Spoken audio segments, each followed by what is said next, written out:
Hi, I'm Dan Krynas, host of the Leader of Learning podcast, a part of the Education Podcast Network, just like the show you're listening to now. Shows on the network are individually owned and opinions expressed may not reflect others. Find other interesting education podcasts at edupodcastnetwork.com. Coming up on episode 214 of the House of EdTech podcast, we're going to talk about an end-of-year EdTech cleanup, artificial intelligence in Canva, and I'm going to share a number of lessons I've learned after a year of podcasting at school. Strike up the band.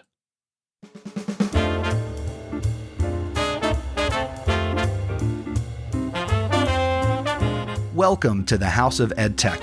My name is Chris Nesi. The House of EdTech launched in 2014, giving me the opportunity to speak with teachers, leaders, and creators so you can more effectively integrate technology, strengthen your pedagogy, and have more confidence in your classroom and school so you can make an impact. Get involved with the podcast by visiting my website, chrisnesi.com. Using technology isn't difficult, and this is where it begins. This is the House of EdTech. Welcome back to the House of EdTech. If you're a brand new listener, thanks for coming aboard. If you're a returning listener, welcome back. This is a very exciting time of year. We have just one more episode this calendar year for 2022, and it is going to be episode 215. Now, if you're new, you don't know why this is special. Again, if you're returning, you have an idea. So let me set this up for everybody. Episode 215 of the show is my annual EdTech Smackdown. I have done this every year since I started the show in 2014. The last calendar episode is the Smackdown, where I turn the show over to you, my listener, where you submit and share what you have loved in education technology this year. And these are always wonderful episodes because the community comes out in droves, and we have tens of recommendations. I would like to say tens of hundreds, but then I would be producing the episode for quite some time. But we usually have a lot of people submit what they are loving in education technology. I invite you to check out chrisnesi.com/all-time smackdown, and you can see what people have been recommending over the years and what they have loved for quite some time. And it's okay if there are repeats. If there is something you loved last year or in previous years and you still love it and teachers still need to know about it, share it. You can do that in one of two ways. You can go to chrisnesi.com/feedback and you could send me an email and let me know what you've loved, what your recommendation is, etc. Or, and I would prefer this, go to chrisnesi.com/voicemail and send me a voicemail message that I can include in episode 215. Now, this episode, 214, is being released on Sunday, December 4th, and that means you only have a little bit of time to get those recommendations in if you haven't done so already. The deadline is Friday, December 9th.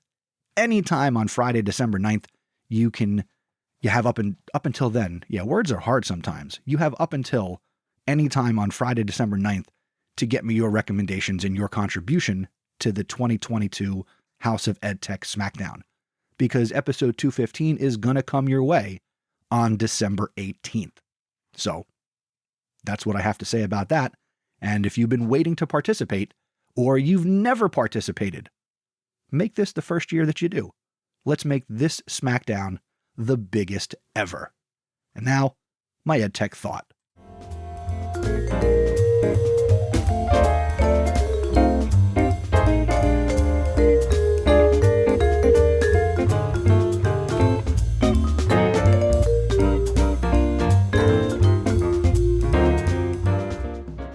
It's the end of the year. 2022 seems like it has come and gone in the blink of an eye.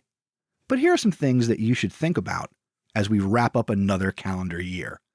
I'd like you to consider doing an end-of-year EdTech inventory. I've talked about this in the past, and other guests on the show have talked about this as well, but maybe you haven't tried it yet. And the end of the year is a great time to take stock of what you're doing and using here in the world of education and technology. Consider reviewing some of your passwords for your accounts. When's the last time you updated your password? Are you constantly getting prompted in Google Chrome that, your password was leaked in a breach and you haven't changed that password yet? Consider updating that password here in the next couple of weeks and go into 2023 with a more secure password and passwords for the different accounts that you use. Next, clean out your email. Do you have a lot of unarchived or even unread emails in your email account? Take some time in the next couple of weeks and weed that account. Do you need an email from 5 years ago? Probably not, especially if the person doesn't work in your district anymore. Or maybe the person is leaving your district and you no longer need their emails. Time to get rid of them. Do you have a lot of unopened emails? Get rid of them. Do you need to save every single email?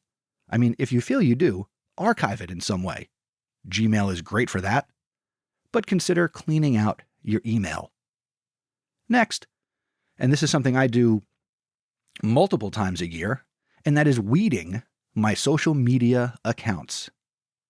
Obviously, there are different times where you will maybe start a new social media account on a new social media platform. That's fine. Do you ever take the time to go through and see who you're following and weed that? I am notorious for talking about, weeding who I'm following on something like Twitter, let's say. And, people will then say, okay, good, I made the cut. You're still following me. Yes. If you're bringing me value, I'm still following you. But I recently went through and I weeded some people out. And I've always been hesitant to unfollow people that I've been following for such a very long time, probably, since I got onto Twitter in 2009. But I finally went back and obviously when you go through and you look at who you're following on Twitter, if you go all the way to the beginning, that's who, and those are some of the people that you followed first. And I went through recently and I looked at that and I'm like, you were a big name years ago. I mean, maybe you're still a big name, but we've never spoken. I don't even see your tweets. I'm not getting any value from what you have to say or what you're tweeting. Do I need to follow you? For me, the answer was no. So I unfollowed a bunch of people, some who I've been following for a very long time. No offense. Doesn't mean you're not putting good stuff out, but it's not making a difference in my life. So I don't need to follow you. So consider whether it's Twitter or Instagram or TikTok or another social platform where you can follow people, consider curating or recurating the list of the people that you are following and why you follow them. And are you getting value? Do they interact with you? Right? Are you following people who, if you reached out to them, they will respond? I mean, if you're following people just to say that you follow them, what's the point? But anyway, the moral of the story is it's getting near the end of the year, and consider going through and doing a little EdTech cleanup. And that's my EdTech thought.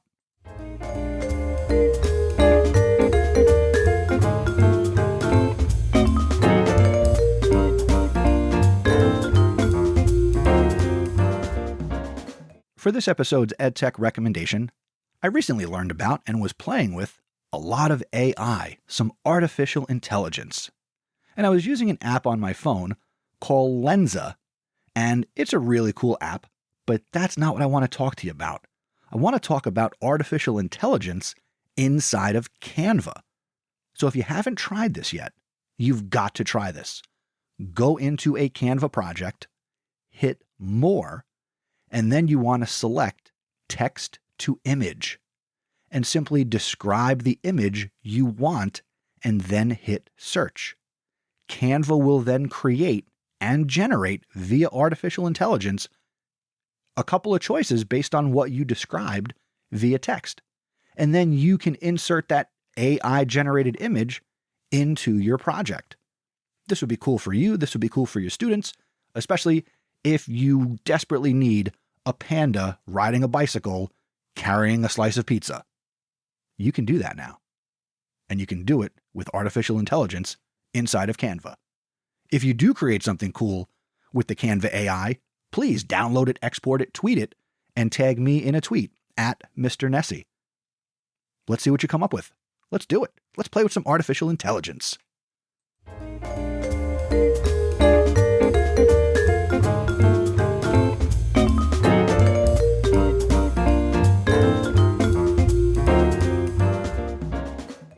For this episode's featured content, I decided that I wanted to talk about things I've learned or experienced and observed while creating podcasts in school for the last year. If you're not familiar, at the high school I work at, I was approached around this time last year by some district technology people, by the superintendent himself, about podcasting at the high school I work at. And would I be interested in starting a podcast club because they knew, or they know, that I create this show and a couple of other ones like Podcast PD, and they know that I had gotten a Donors Choose grant a couple of years ago, pre-pandemic, and I was starting to do some podcasting in my classes with my students, in social studies, and we were having a lot of fun. So they approached me about starting a podcast club. Would I be interested? Did they think students would be interested? And I bought into that hook, line, and sinker. So over the course of the month of December back in 2021, I started to hold interest meetings and, acquire a space to do recording and run a podcast club. And I had all these grand visions and plans of what I wanted it to look like and how I wanted to invite students to be involved in this. And here I am just about a year later, and I think I've learned some things, and I have some stories I want to share and some advice that I would give anybody who wants to do this in their school. So that's what I want to share with you today. The Zebra Podcast Network launched on January 3rd, 2022. One of the first things I did was I built a Google site, and I purchased on my own the domain zebrapodcastnetwork.com, which you can go to, and I would encourage you to go to and visit and check out to see how I'm doing this with students and what our website looks like, because I think every podcast or network of podcasts should have a home base, and our website is just that for us. Now, the purpose of the Zebra Podcast Network is to report on and tell the stories of New Brunswick High School. We report on school news, clubs, athletics, community news, and more. And our club motto is your school, your voice. I came up with the purpose and the motto because I needed some marketing material that I could talk to students about.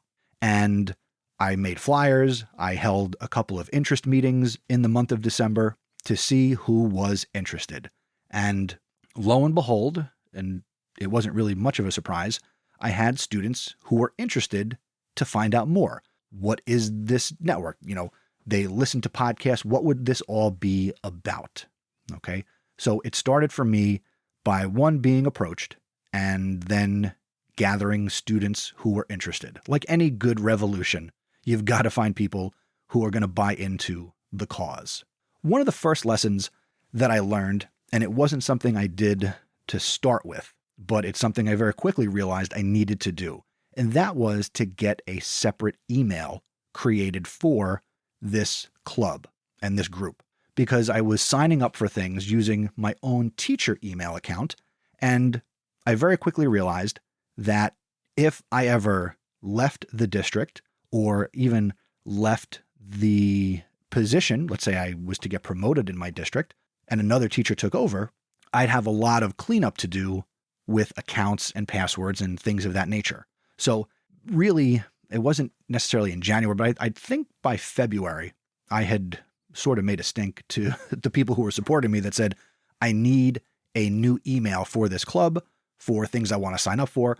So I was able to very quickly and relatively early on switch over some of the different accounts to this club email and kind of separate the club from my teacher Gmail and my teacher account. And anything that I couldn't, I just shared with this new account. So for example, our website, which is a Google site, I shared it with the other account. So now it doesn't matter which account I'm logged in with or which instance of Chrome I open, I can get in and I can do stuff on our Google site website.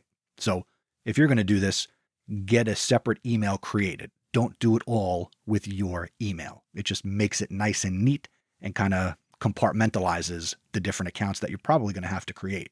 Next, I learned about space, not the final frontier space, but how valuable and precious physical space is inside of a school. I was able to acquire a textbook closet, which is still the studio we use today. When I acquired this textbook closet and they told me, here's the space you can use to set up your podcast space, I could have waited for maintenance and put in work orders, but I rolled up my own sleeves and I removed all the books from this square closet. I brought in my own tools, which I am notorious for showing up to school with screwdrivers and wrenches and, drills and impact drivers and things of that nature. And I get in early enough where nobody really pays attention, but I bring in my own tools and I do what I need to do. So I removed all the shelving I did not want in there. And I believe 2 out of the 4 walls, not including the wall with the door, were cinder block. So I had to go in and remove anchors, dismantle all this metal shelving that was supporting all of these unused textbooks and remove all the shelving I didn't want. And eventually, out in the hallway, maintenance came and kind of took out my unsightly pile of metal. And then, I painted and I chose the furniture that I wanted in there. I knew I needed a couple of tables. I knew I needed chairs. I knew I needed to consider where in the room I had electricity and outlets on the wall.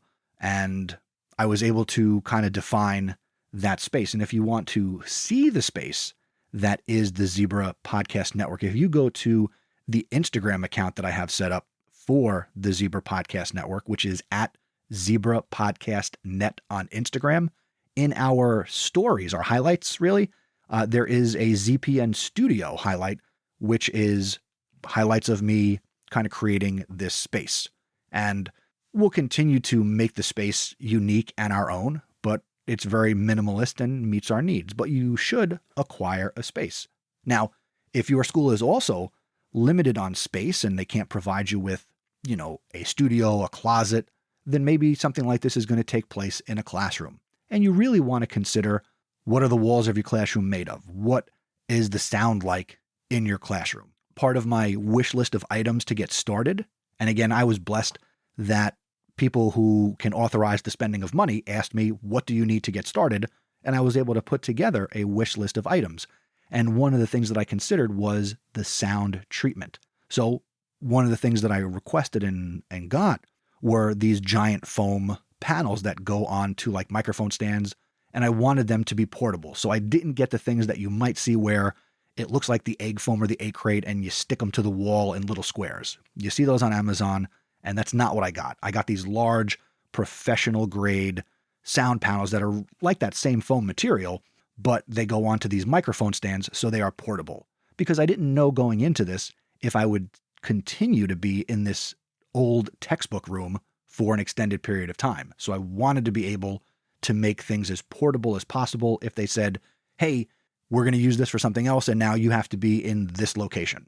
So I'm still ready for that if I have to move. So I considered making a lot of things portable in the room. Nothing is permanent other than one set of shelves that I left attached to the wall. So we'll see over time what happens. But that's what I considered for space. I mean, I brought in my own paint. I used my own artwork that I had designed and got the projector and projected it on and did the masking tape. And you can kind of see all of this in that Instagram story that I mentioned. I got a friend of mine to work on her Cricut and make some vinyl lettering to really customize, the door and the space. So that way, when students were coming and people who could see it, they knew that this was our space. Now, the only downside to where this location is for me is it's not accessible right off a hallway in the school. You kind of have to go into one door and then into another. Now, ideally, I would love to have a space where it could be seen and, if I leave the lights on, people can walk by the space and it can really be shown off. But time will tell. I'm very happy with the space I have, but certainly I do dream of a different and better space where I'm at. Now, the other thing that I've learned about podcasting, and this is something I've learned doing my own podcasts, and again, here doing it with students at the school, is the gear. Now, I've never really spoken a lot about the importance of equipment, but if you're going to do this at school, you should really fight hard and secure funding to be able to make a few purchases. Okay? I know I've told you in the past that you can start podcasting right on your phone. And yes, in theory, you can do that with kids on their phone to record audio, and you could somehow get that all mixed together. But if you're really going to do this and you've got the support of admin, then you've got to find some money, okay? Whether it's through your education foundation or maybe through your principal's budget or your department budget, or maybe going right to the superintendent themselves and looking for that support, you've got to consider putting a little funding behind this. So there are any number of microphones you can get. You can go with Samson Q2Us. You can go with Shure MV7s. You can get things that just connect to a computer.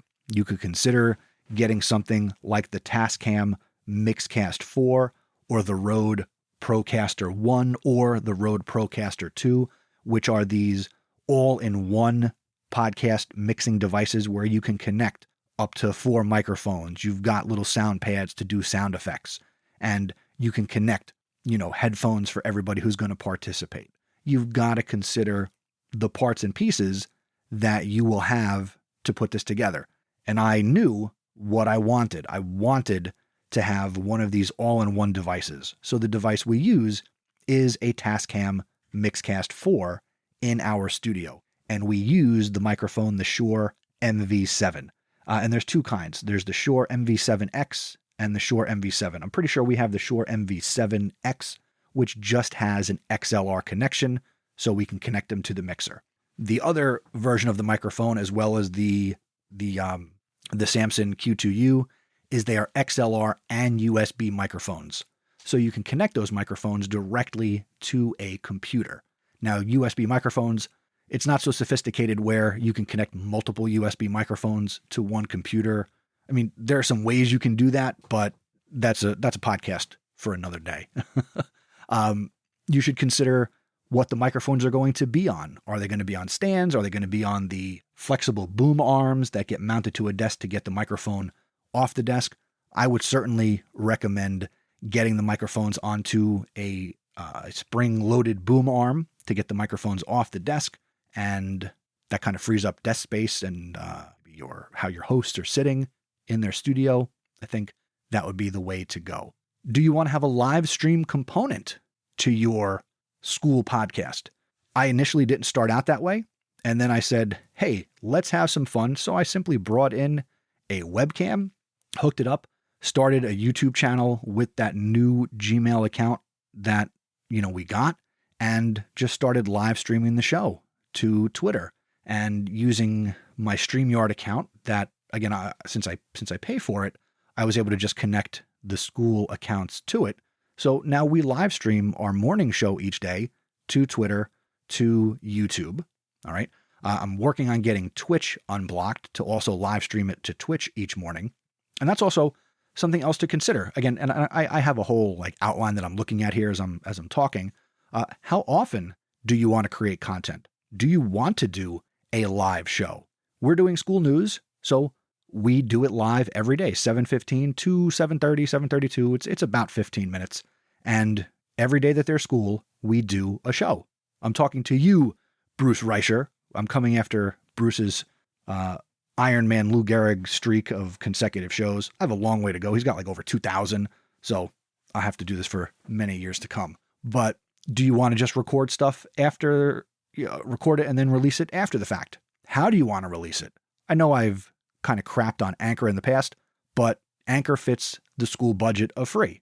And based on what I know of Anchor, I can configure it exactly the way I want it and distribute the podcast to Spotify, to Google Podcasts, to Apple Podcasts.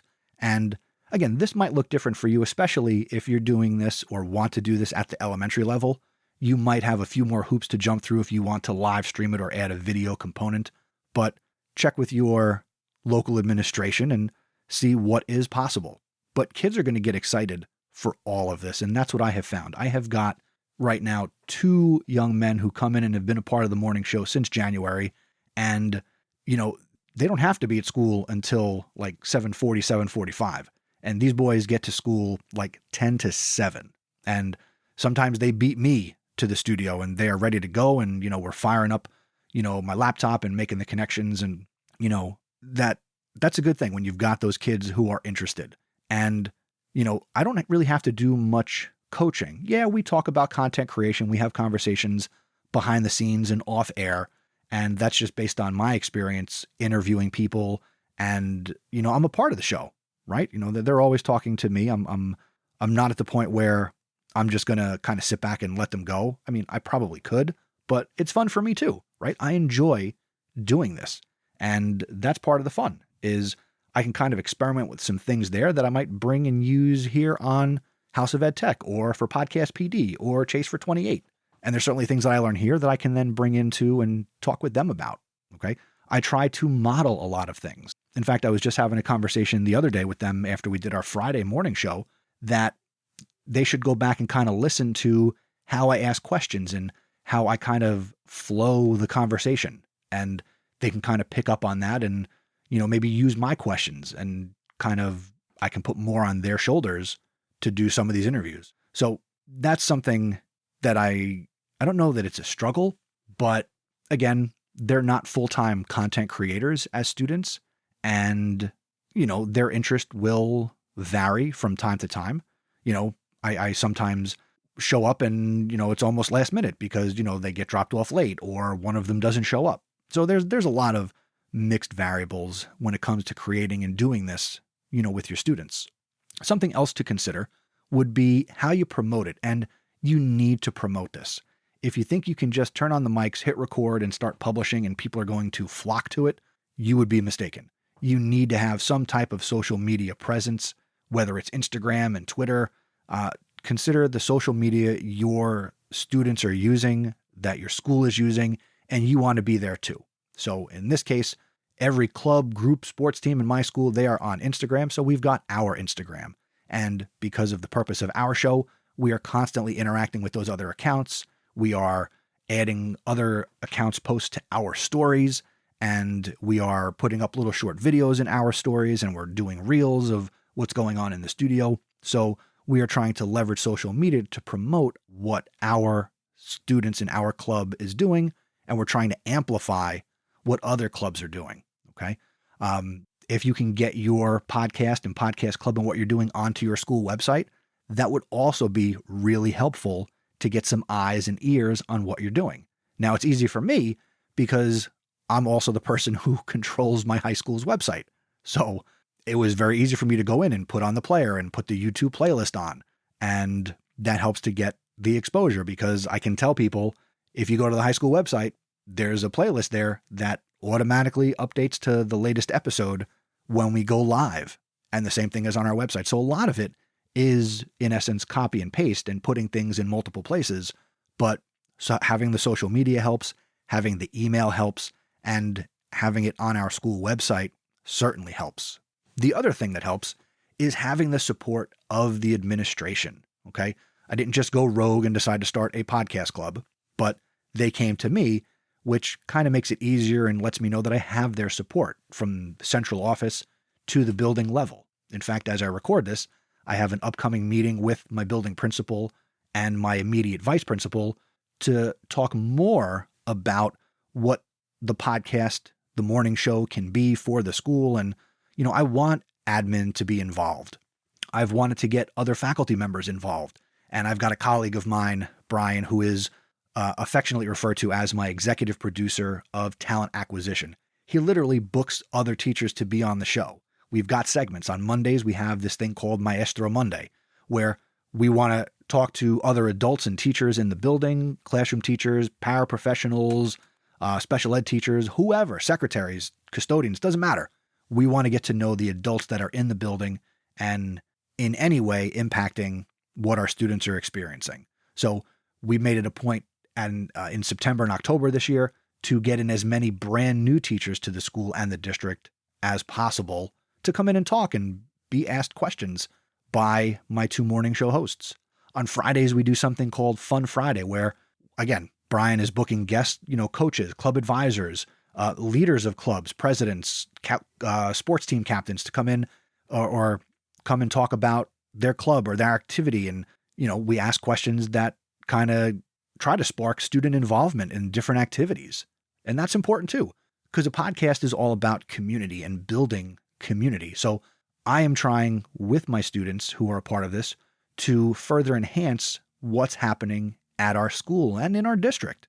Because if you wait for the newspapers to show up, and I've said this before, newspapers and TV stations typically don't show up to your school when things are good.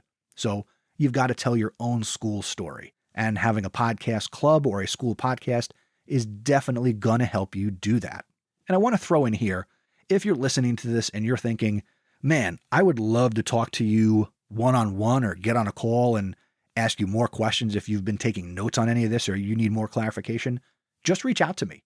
Email me, feedback@chrisnesi.com, or send me a DM on Twitter. I am at Mr. Nessie, and I'd be happy to get on and talk with you or your admin, or maybe your admin and you want to know more about what to specifically buy. I'll be happy to put together a detailed recommendation, whether it's Amazon or B&H Photo, something like that. I can make recommendations for you. Just reach out and I would be very, very happy to help you.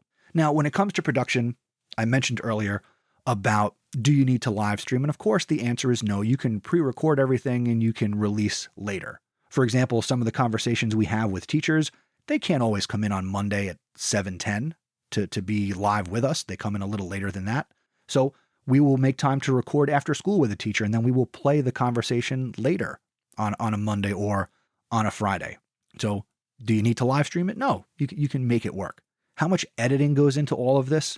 I'll be honest, we don't make any glaring mistakes. So what we do live gets produced as an MP3 file, and that's what I put out as a podcast. Because honestly, I and those kids don't really have time to edit the show. So we just make sure we do a really good job live. And if something funny happens, something funny happens. Something, mistakes are made for sure. And that I affectionately call the joy of live. What software are we using? Well, we've got some built-in software into the Tascam Mixcast 4. If you have a Rodecaster or another device, you're going to have some software that you can use. But just like here in the House of EdTech, I use Audacity. I reached out to our technology people and I just make sure that Audacity is updated and, off we go with the little bit of editing and processing that we do. And I use the same audio effects that I do here at home. I export those and I just bring them right into school, open up in Audacity, and I can process the audio the same way. So that it sounds good. And really production, you can do as much or as little as you want. I certainly hope to, over the years and, over the course of this year, I would love to start to work with those that are participating on doing some editing and some of the production. But we're just not there yet. So I do what I can to support them. And right now, they're really more interested in just getting on the mic, which is fine. Not everybody who is podcasting is going to want to do the production. Sometimes they're just going to be talent. And that's okay too. But those that are willing to learn, I would encourage you to encourage them and support them in what they want to do with behind the scenes production. And in terms of participation, obviously school podcasting is built on the backs of students. You also need to find ways to get other adults involved. So for example, when I have those teacher guests on, I email all the staff in the building on a Monday morning after the fact to say, hey, so-and-so was our guest this morning. Go check it out. You can watch it here. You can listen there. And just like any podcast, I am making it available everywhere. So we're on Apple Podcasts. We're on Google. We are on Spotify. And really, Spotify is the big one because I know so many of the students in my school community, they're on Spotify. They know that app. So to tell them to find the morning show or here's a QR code you could scan that will open it up in Spotify, that's how we're growing our listenership. And ultimately, my master plan is to replace the morning announcements over the loudspeaker where we do this morning show. If you catch it live, great. If not, I want to get kids listening to the morning show as a podcast every day because that would be fun. And this whole thing has to be fun. So this is some of the story and some of what I've learned. And there are definitely things that I probably forgot to talk about, but these were things that I kind of outlined and had top of mind to, again, consider what are the must-haves, the space, the gear, how to promote it, the type of support you need, what you should consider in terms of production and participation. And hopefully you're hearing this and thinking, I'm ready to go. Or if you're already doing this, what else can you do? What are you doing to make this work? Send me an email. Let's keep this conversation going. Send me a voicemail. Go to chrisnessy.com/feedback or chrisnessy.com/voicemail. And every school should have at least one podcast telling its school story. And this is just a little bit about how I'm doing it with my students at New Brunswick High School. Different links that I talked about are in the show notes. They are a tap or a swipe away in the app you're listening to. Or, of course, you can go out to chrisnessy.com/214 and you can check out our website. You can listen to our episodes.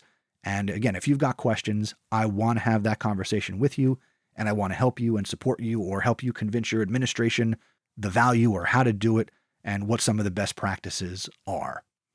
That's the featured content. Now, let's meet this episode's House of EdTech VIP.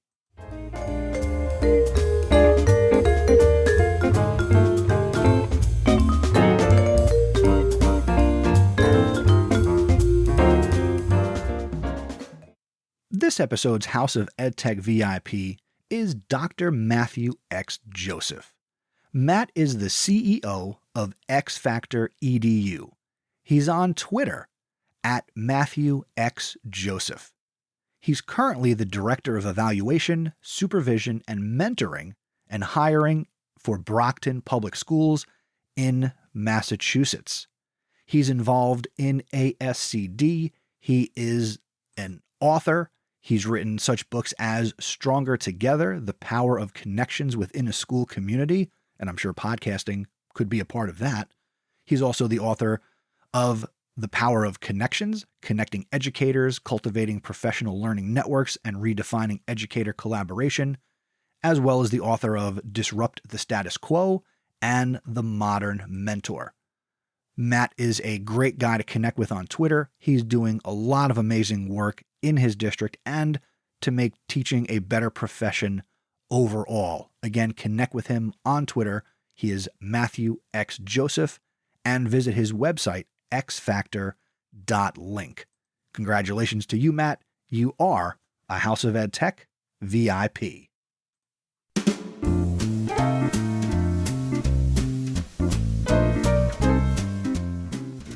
Thanks for listening to this episode of the House of EdTech. If you're not subscribed or following, I hope that you'll continue to make this podcast a part of your anytime, anywhere professional development, and click that subscribe or follow button in whatever app you're listening to. I'd love to keep the conversation going and hear your thoughts on podcasting in school. What are you doing? What other questions do you have? You can leave a comment on the show notes at chrisnessy.com/214, or you could send me an email, feedback@chrisnessy.com, or better yet, send me a voicemail, chrisnessy.com/voicemail. If you enjoy the House of EdTech podcast, tell somebody else about the show. I'm very shortly going to be taking my winter break after episode 215, so now would be a great time to tell somebody else about the show, and they could catch up on some of the best episodes. That's right, some of the best episodes out there. You could also become an awesome supporter. I am very thankful for the ongoing support from the following people: Catherine Abdallah, Brian Carpenter, Erin Cummings, Dan Gallagher, Peggy George, Jeff Herb, Mike Messner, Matt Miller, Patty Reefus, Lori Simpson, and Kyle Wilcox. If you get value from this podcast, I would love if you considered giving a little bit back.